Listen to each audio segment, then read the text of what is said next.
We have some breaking news coming in. Ryan Murphy's new show, The Beauty, has suffered an extremely anticlimactic finale, and experts say there was no way we could have seen this coming. Brittany! Brittany!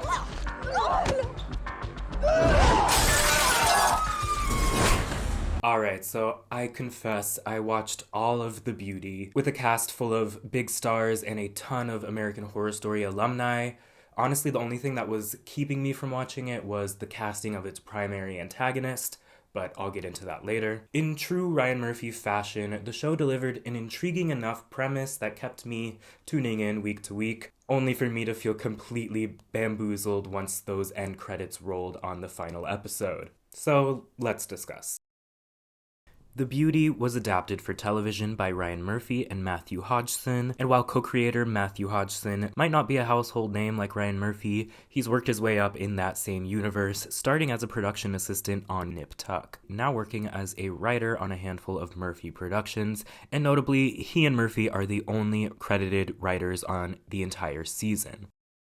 Largely due to its marketing campaign relying on syringes, the show had some naysayers dismissing it as a ripoff and an attempt to cash in on the success of the substance. But the show's concept actually comes from a 2016 comic book also named The Beauty, created by Jeremy Hahn and Jason A. Hurley. So it's not a ripoff, however, FX did greenlight the series conveniently just 10 days after the release of the substance in theaters in the United States. So I find it hard to imagine that the film wasn't at least brought up in these conversations to greenlight the show within the network, but having seen both, the concepts are truly completely separate, with only a couple overlapping themes, and I'm saying that as someone who loved The Substance and found The Beauty to be just okay. The Beauty feels true to Murphy's previous work as well, of course oozing with AHS DNA, but its focus on medical procedures and the world of pharmaceuticals and the pursuit of beauty also feels in line with Murphy's first program, Nip Tuck.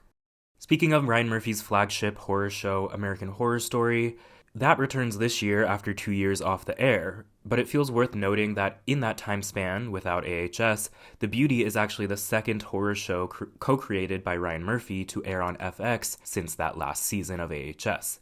And with so much shared DNA between these shows, both Grotesquerie and The Beauty do tonally feel like AHS. However, at the end of the day, I am happy that they are not under the AHS umbrella, because if they were, they would easily rank among the worst seasons. But between The Beauty and Grotesquerie, Grotesquerie had 0 AHS alumni in its cast, but The Beauty has several that pop up, and I was happy about each inclusion. Evan Peters is the lead protagonist, John Carroll Lynch plays his boss for a couple episodes, John Briones has a memorable guest spot, Isaac Powell's guest spot made gay Twitter explode, and oh yeah, even Billy Eichner popped up for a second. Besides those from AHS, the show also stars Rebecca Hall, Anthony Ramos, Jeremy Pope, Isabella Rossellini, and Ashton Kutcher, each bringing wildly different performances. Ryan Murphy directed the pilot. Michael Uppendahl, who directed a handful of memorable early AHS episodes, directs 5 episodes of The Beauty. Longtime AHS executive producer Alexis Martin Woodall directs 3 episodes, and the remaining 1 episode was directed by Crystal Robertson, who previously directed on Ryan Murphy's All's Fair and Dr. Odyssey. Next, I'm going to go through my thoughts on the season as it progressed, but this is more of a stream of thought review than a breakdown by any means, but of course I will be mentioning several spoilers, so be warned. By the way, this video was brought to you by my Patreon. Join for just $2 and receive early access to videos just like this one, or join for free and be a part of the conversation with free text posts and more to come. The season starts strong with episode 1, in my opinion, largely because it has yet to introduce the character of Byron. Bella Hadid delivers a shocking scene of action and body horror, definitely another example of that Drew Barrymore in Scream or Ariana in Scream Queen's role, with a well-known celebrity being heavily promoted in the marketing campaign only for them to end up being an early out. I think the show does work best when it's leaning into its action sequences and body horror. Another one of the show's strengths, though, is its on-location shooting throughout many stunning European cities, and especially in the pilot and the earlier episodes, the show looks pretty damn good. Another clear strength The Beauty has going for it is both Rebecca Hall and Evan Peters as FBI partners with a whole lot of romantic chemistry. Frankly, if that chemistry wasn't there, I don't know if I'd keep watching the show past episode 3.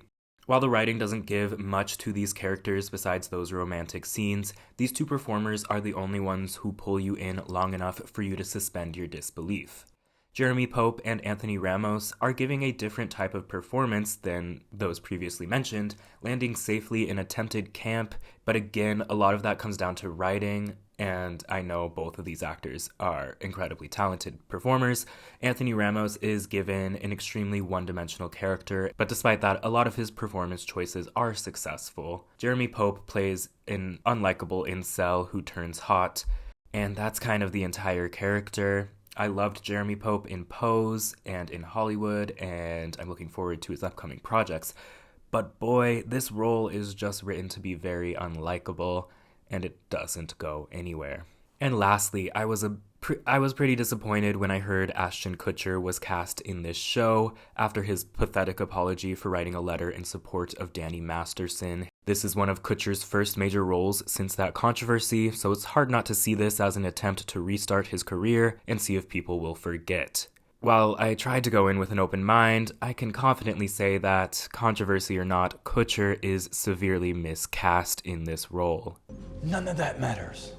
I'm giving them an injectable Instagram filter. Especially when this villain is forced to display some extreme emotions, Kutcher brings a level of believability to the performance akin to a Saturday Night Live sketch. Early on in this guy's screen time, I started trying to recast him in my head, and one of the first names I landed on was Finn Wittrock. And I think he would have brought exactly what this character needed. A lot of this guy's characteristics do intersect with Finn's character on American Horror Story Freak Show, Dante Mott, but I think Byron is, of course, a much more powerful and slightly more mature egomaniac, and I know Finn would have brought so many different layers to it, and it would have been great to see him, or at least someone who could have read some of those eccentric Ryan Murphy lines with an ounce of believability. But if casting an AHS mainstay as the antagonist opposite Evan Peters' protagonist would be too much AHS to not call it AHS, then if it can't be Finn Wittrock, I would argue that even within this show's cast, there are better options to play Byron. For example, Anthony Ramos' strengths could have been used much better in this role, and I believe he would have been able to bring those believable layers of camp that Kutcher was unable to do. I was most into the season towards the middle, perhaps because that's when it felt most like American Horror Story, with John Carroll Lynch and Isaac Powell's stories playing out. While he started out kind of only used in passing, John Carroll Lynch ended up being greatly utilized in this series. In fact, I think his storyline should have been given even more screen time before his character took the beauty. As for Isaac Powell, his character, who starts off the season being played by Ben Platt, is more or less used as eye candy for a majority of his runtime. While I'm sure no one is complaining about that, I again will bring up the fact that this guy is capable of much, much more than just playing a hot guy, as evidenced by at least AHS NYC.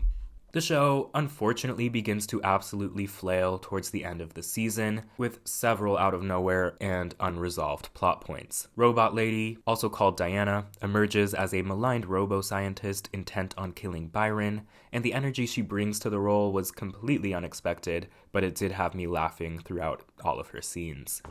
I'm Diana. Nice to meet you, Jeremy. Why are we here? Oh, no, thank you for saving your lives. Well, that's very disappointing. Your body is reacting impulsively, fight or flight. Little sweat, your heart rate is ticking up. Apologies. Sometimes my level of perception can be a bit off-putting. But she also unveils this secret robot project that she thinks is a better solution to achieving the fountain of youth than the beauty, allowing for people to turn into immortal cyborgs. And none of this is paid off.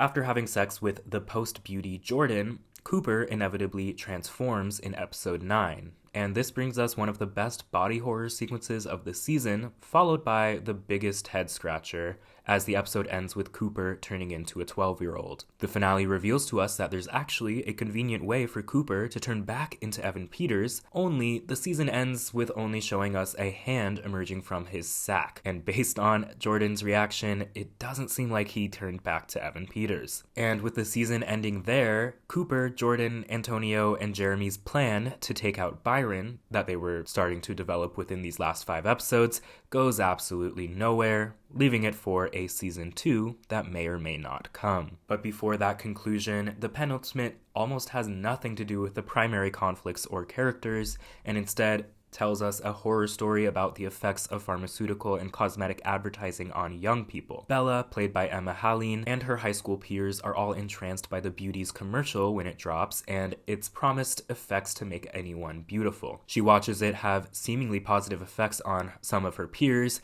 and goes to great lengths to have it done to herself. The resulting illicit infection results in Bella suffering from extreme, painful post-transformation abnormalities. While the episode is somewhat effective at what it's trying to convey about the danger of impressionable young people growing up in a society that prioritizes beauty over health, not to mention the crazy pharmaceutical ads we are subjected to nowadays, it was frustrating to spend the entire episode diverged from any previous plot lines or characters. On top of that, Bella felt like a very similar character to the one that Emma Haleen played in American Horror Stories, and I'm just not sure why you would cast this actress to give the same performance in 2 separate projects.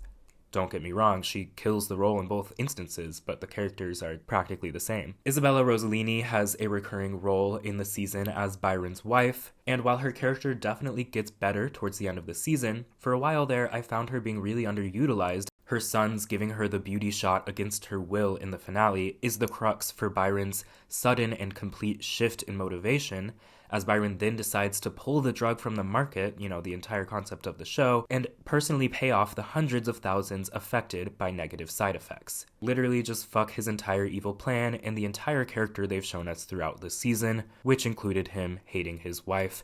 Now all he cares about is making his wife happy. We will fix the things that I have broken and hopefully bring my wife back to me.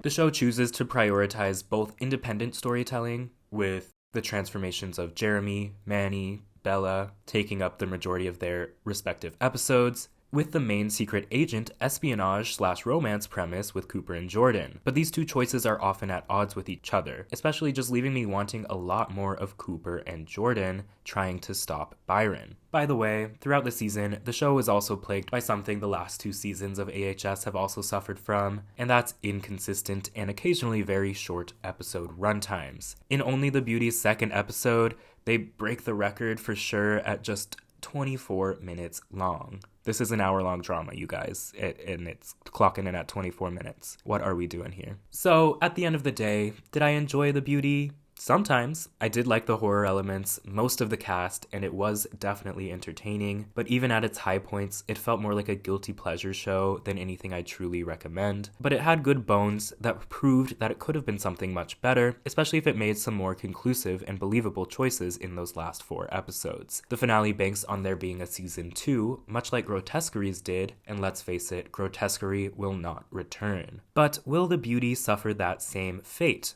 With the lack of tangible streaming data, all we have to go off of is the live television ratings when the episodes aired on FX, which, let's be honest, is not how I nor many viewers watched the program, so we are shooting in the dark a bit here. But while The Beauty premiered to 500,000 live viewers, a notable 200,000 above Grotesqueries' premiere, in just its 3rd week, it dipped to a live audience lower than even Grotesqueries' low point. So while I definitely heard a lot more chatter about The Beauty online than Grotesquerie back then, I would put my money on both Grotesquerie and The Beauty being one-time engagements. And while I was disappointed by the finale, I genuinely would like to know where the story was going, but maybe I'll just have to pick up the comic books.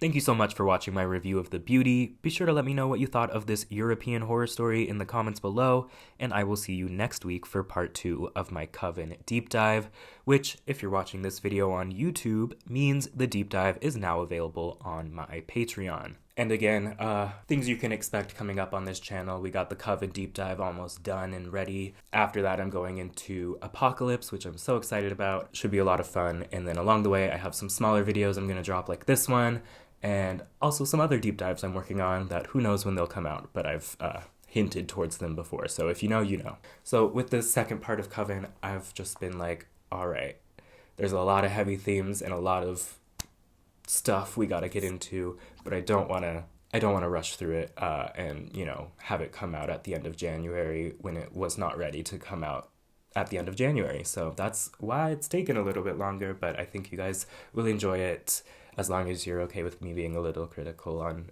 fan favorite season. Yeah, thanks for watching my videos.